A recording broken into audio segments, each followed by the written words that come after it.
Si j'étais ministre de la Culture, un livre de Carole Fréchette, illustré par Thierry Dedieu, aux éditions Hong Fei.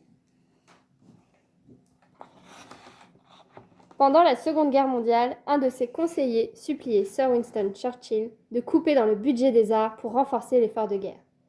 Churchill lui répondit : « Mais alors pourquoi nous battons-nous ? »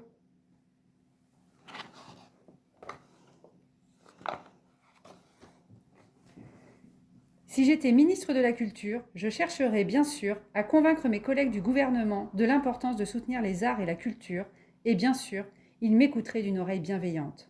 Mais, au moment de voter les crédits, ils affirmeraient qu'il faut privilégier les vraies urgences. Santé, équipement, économie, armée. Alors, au lieu de m'obstiner à leur servir les arguments 1000 fois répétés,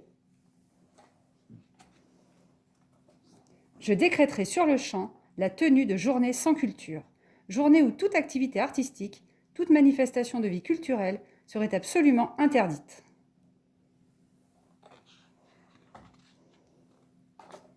journée sans musique, ni classique.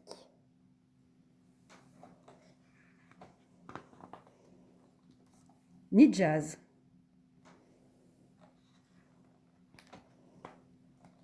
Ni cirque, ni spectacle de rue.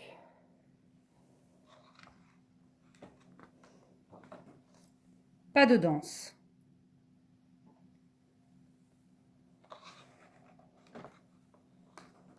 Pas de série télé, pas d'émission pour enfants. Adieu Guignol.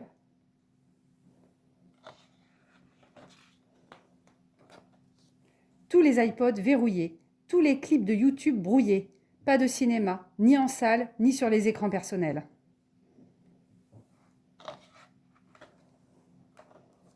Journée sans art visuel. Tableaux retournés dans les musées, galeries fermées. Interdiction d'ouvrir un roman, un recueil de nouvelles, un livre de poésie, un essai, une bande dessinée.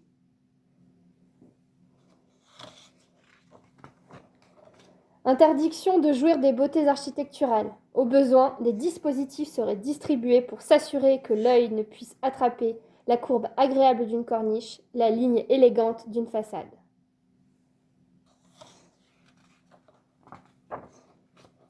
Mais aussi obligation de cacher toutes les œuvres d'art public, draps tendus sur les statues des parcs et des jardins, sur les sculptures de nos ronds-points.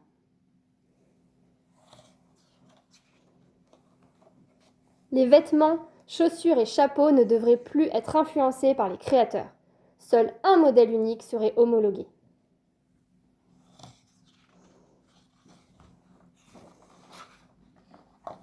Concernés aussi les arts appliqués. Les objets de la vie quotidienne devraient être strictement fonctionnels. Un seul modèle de voiture serait disponible.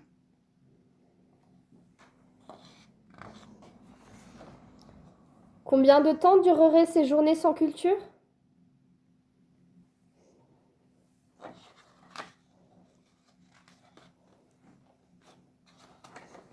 Le temps qu'il faudrait pour bien sentir l'enfer suffocant que seraient nos existences dans cet univers de stricte efficacité.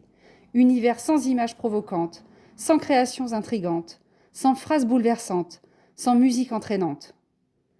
Sans possibilité de réinterpréter le monde par l'imagination.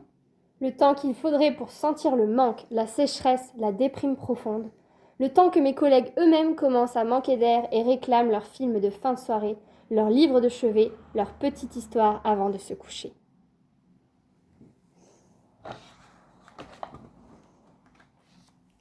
Le temps qu'il cesse de me considérer comme ministre du superflu et qu'il m'invite à la table de l'essentiel en tant que ministre de l'équilibre des âmes, du battement des cœurs, de la respiration, ministre de l'oxygène.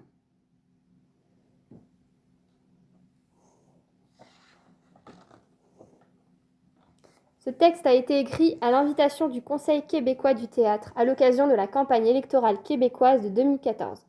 Afin d'attirer l'attention des candidats et des électeurs sur les enjeux culturels, le CQT avait proposé à des personnalités publiques d'écrire un texte sur le thème « Si j'étais ministre de la Culture ».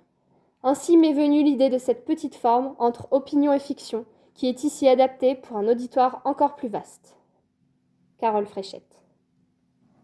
Quand j'ai lu la lettre ouverte de Carole Fréchette sur l'importance de la culture, qu'un ami m'avait envoyée, j'ai trouvé sa démonstration fulgurante. Je me devais, en tant qu'auteur de livres pour enfants, de promouvoir sa lecture. Aussitôt je contactai son auteur, aussitôt je trouvai un éditeur. Tiré de Dieu.